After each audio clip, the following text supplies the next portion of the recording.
বাংলাদেশের ফুটবল ফ্যানদের জন্য একটা অনেক বড় খুশির সংবাদ। সেটা হইতেছে যে আমাদের উপদেষ্টা আসিফ মাহমুদ তার অফিসিয়াল ফেসবুক পেজে একটা পোস্ট করেন যে আগামী ৩ মাসের মধ্যে আন্তঃজেলা ফুটবল টুর্নামেন্ট অনুষ্ঠিত হতে যাচ্ছে।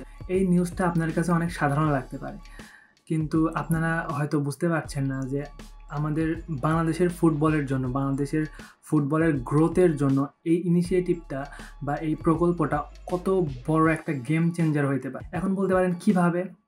আচ্ছা দেখুন, আমরা সবসময় European club, European league follow করি, রাইট? লাইক প্রিমিয়ার লিগ, লা লিগা। এক্সাম্পলটা একটু বেশি বড় দিয়ে ফেললাম না?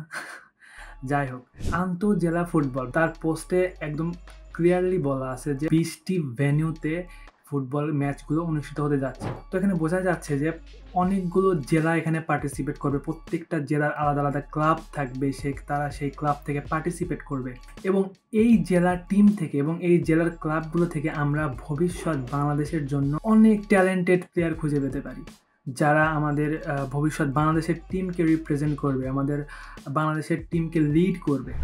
আচ্ছা, এখন যদি আমরা চিন্তা করি যে আমরা এ থেকে কিভাবে এক স্টেপ আগায় নিয়ে যেতে পারি। আমরা যদি আগের ফুটবল টুর্নামেন্টগুলো দেখে থাকি, আন্তঃজেলা পর্যায়ে, বিভাগ পর্যায়ে দর্শকদের দেখার মতো জায়গা থাকে না। তো আমাদের এই জিনিসগুলো থেকে বেরিয়ে আসতে হবে। এখন বলতে পারেন কীভাবে বেরিয়ে আসবো? ছোট্ট ছোট কিছু আইডিয়া দিই। ঠিক যেরকম আমরা এখানে করতে পারি যে প্রত্যেকটা জেলার যেহেতু আলাদা আলাদা দল থাকবে, প্রত্যেকটা জেলার নির্দিষ্ট এবং নিজ একটা ফুটবল স্টেডিয়াম থাকা খুবই জরুরি। দর্শকদের উপচে পড়া ভিড় থাকবে, আপনারা সেখানে টিকিটের ব্যবস্থা করতে পারেন। আর একটা গুরুত্বপূর্ণ বিষয়, বাংলাদেশের ফুটবল ফ্যানরা কিন্তু পাগল। তারা ফুটবল ম্যাচ যে কোনো পর্যায়ে হোক, আপনারা গ্রামে গঞ্জের দিকে লক্ষ্য করতে পারেন যে একটা সাধারণ ফুটবল ম্যাচ হলে কি পরিমাণ দর্শক হয়।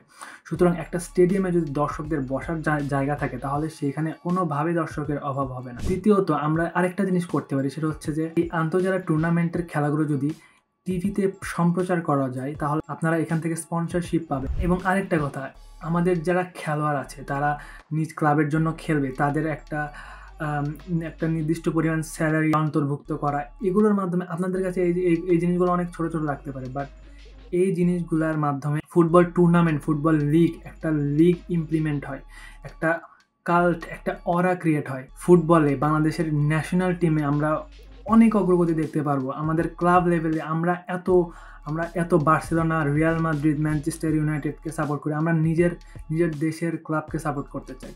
সুতরাং এটা অবশ্যই এটা বলতে যতটা ইজি মনে হচ্ছে, করতে অবশ্যই ততটা ইজি না, বাট এই ধরনের প্রকল্প নেওয়াটাও একটা বিশাল বড় ব্যাপার। সো এটা যদি ঠিকভাবে বাস্তবায়ন করা যায়, তাহলে বাংলাদেশের ফুটবলে এটা হবে একটা মাইল ফলক কর্মসূচি। এটার মাধ্যমে বাংলাদেশ ফুটবল অনেক এগিয়ে যাবে।